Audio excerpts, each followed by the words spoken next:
Imagina despertar en una mesa de madera, rodeado de hombres con delantales manchados de sangre seca. No hay sedantes, ni máquinas, solo el peso de manos fuertes sujetándote contra el frío. Estás a punto de experimentar algo que hoy llamaríamos una pesadilla. Antes de mediados del siglo XIX, la cirugía era una carrera contra el reloj. El cirujano no buscaba precisión quirúrgica, sino velocidad pura. Cuanto menos tiempo durara el tormento, mayores eran las probabilidades de supervivencia del paciente. La destreza de un médico se medía por sus gritos. Los mejores eran capaces de amputar una pierna en menos de 2 minutos. El público en las gradas observaba, cronómetro en mano, cómo el acero separaba la carne del hueso. Para mitigar el dolor, solo existían métodos rudimentarios. Algunos bebían alcohol hasta perder el sentido, otros simplemente apretaban una bala de plomo entre los dientes. El trauma no terminaba con el corte, el shock postoperatorio a menudo era mortal. Los quirófanos de la época eran escenarios de un horror inefable. El sonido de la sierra atravesando el fémur resonaba en toda la sala. Era una sinfonía de gritos ahogados y el olor penetrante de la desesperación humana. El paciente era consciente de cada segundo de su propia destrucción. La medicina era brutal, necesaria y profundamente cruel. Esta era la realidad cotidiana de quien buscaba curarse antes de que descubriéramos cómo apagar el interruptor del dolor. Tras siglos de ver la cirugía como un acto de tortura necesaria, el siglo XIX trajo un cambio inesperado. No nació en un quirófano estéril, sino en las fiestas de la alta sociedad británica. Allí, el óxido nitroso pasó de ser un misterio químico a la novedad de moda.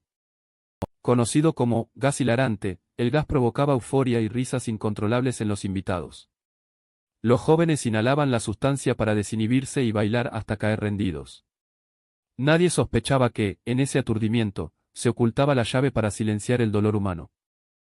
El dentista Horace Wells observó algo curioso durante una de estas demostraciones públicas. Un hombre, bajo el efecto del gas, se golpeó violentamente contra un banco, pero no mostró ni un rastro de dolor. Wells comprendió de inmediato, el gas podía apagar la percepción del sufrimiento. Mientras tanto, en otro rincón, el éter comenzaba a ganar mala fama en las mismas fiestas recreativas. A diferencia del gas hilarante, sus efectos eran más potentes y profundos. Los asistentes caían en un sueño profundo y pesado, tan profundo que rayaban lo sobrenatural.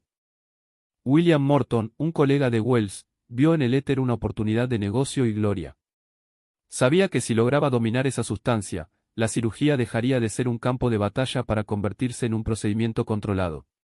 Pero el camino hacia la anestesia segura apenas comenzaba. La línea entre una dosis recreativa y una sobredosis letal era peligrosamente delgada. Los experimentos iniciales fueron torpes, basados más en la intuición que en una ciencia exacta. El mundo estaba a punto de cruzar el umbral del dolor, pero el precio del error era la propia vida. Aquel despertar químico fue un accidente bendito que cambió nuestra historia. Lo que empezó como un juego de salón, pronto se trasladaría a las salas de operaciones más importantes del mundo. El silencio estaba a punto de llegar a los quirófanos, y con él, una nueva era para la medicina. Boston, 16 de octubre de 1846. La atmósfera en el Hospital General de Massachusetts es eléctrica y cargada de escepticismo. Los cirujanos más prestigiosos aguardan, esperando ver si el joven dentista William Morton logrará lo imposible. El paciente, Gilbert Abbott, espera en la silla con un tumor en el cuello. Los médicos se burlan en voz baja, convencidos de que se trata de otro fraude. La tensión en la sala es casi insoportable. Morton entra con un extraño globo de vidrio con una esponja empapada en éter. Sin dudar, pide a Abbott que inhale profundamente. El silencio se apodera del anfiteatro mientras el paciente cae en un sueño profundo. El cirujano jefe, John Collins Warren, toma el bisturí con manos firmes. Un corte preciso atraviesa la piel, pero Abbott no se mueve. No hay gritos, no hay forcejeos, solo el sonido metálico de los instrumentos. Los observadores se acercan, incrédulos, buscando cualquier signo de dolor. El paciente permanece inerte, sumergido en una paz desconocida para la medicina de la época. Por primera vez, el dolor ha sido derrotado en un quirófano. Al terminar la intervención, el doctor Warren se gira hacia la audiencia con solemnidad. Sus palabras quedarían grabadas para siempre en la historia: caballeros, esto no es una farsa. El mundo de la cirugía acababa de cambiar para siempre. El éter se convirtió en el arma secreta contra el sufrimiento humano. Aquel día en Boston, la medicina dejó atrás siglos de barbarie y tortura. La anestesia no era solo un descubrimiento, era el nacimiento de una nueva era. El éter no solo adormecía a los pacientes, despertó una ambición feroz en sus descubridores. William Morton, el dentista que demostró su eficacia, vio en el invento una mina de oro.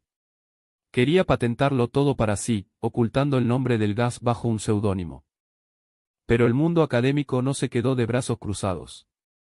Horace Wells, el antiguo mentor de Morton, reclamó su parte argumentando que la idea original era suya. La disputa dejó de ser científica y se convirtió en una guerra de egos sin cuartel. A la lucha se sumó Charles Jackson, un químico brillante que alegaba haberle dado a Morton la fórmula exacta. 3 hombres, un solo descubrimiento y un premio que valía una fortuna. El éter, diseñado para calmar, solo trajo caos a sus vidas. La batalla legal se extendió por años, consumiendo los ahorros y la cordura de los involucrados. Morton intentó bloquear cualquier uso del éter que no pasara por su patente, convirtiéndose en el paria de la comunidad médica. Su vida se volvió una espiral de litigios y amargura. Horace Wells, derrotado y obsesionado por el reconocimiento, cayó en una espiral de adicciones y depresión. Tras ser arrestado en Nueva York, se quitó la vida en su celda. El hombre que soñó con eliminar el dolor terminó su existencia en la agonía más profunda.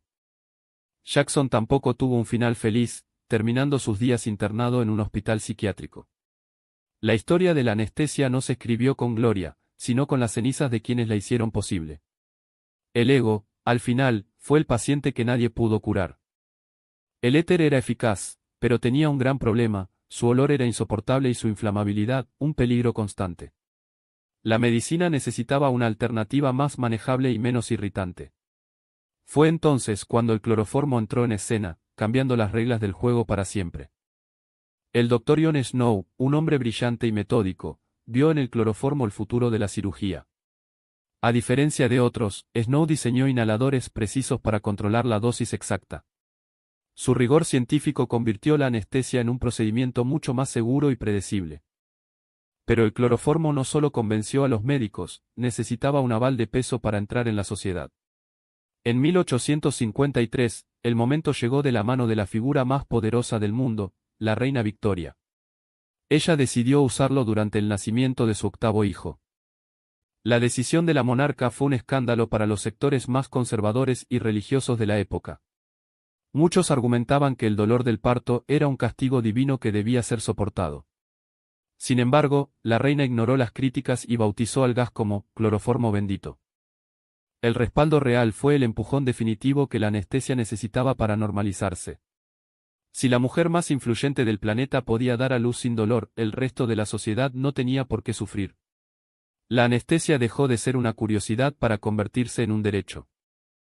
No obstante, el cloroformo tenía un lado oscuro que pronto saldría a la luz. Era mucho más potente que el éter, y una sobredosis mínima podía detener el corazón del paciente en segundos. El camino hacia la cirugía sin dolor seguía siendo un campo minado de riesgos mortales. A pesar de las tragedias ocasionales, el cloroformo se convirtió en la droga de elección en los quirófanos de todo el imperio. La medicina había vencido al dolor, pero el precio de esa victoria aún estaba por entenderse completamente.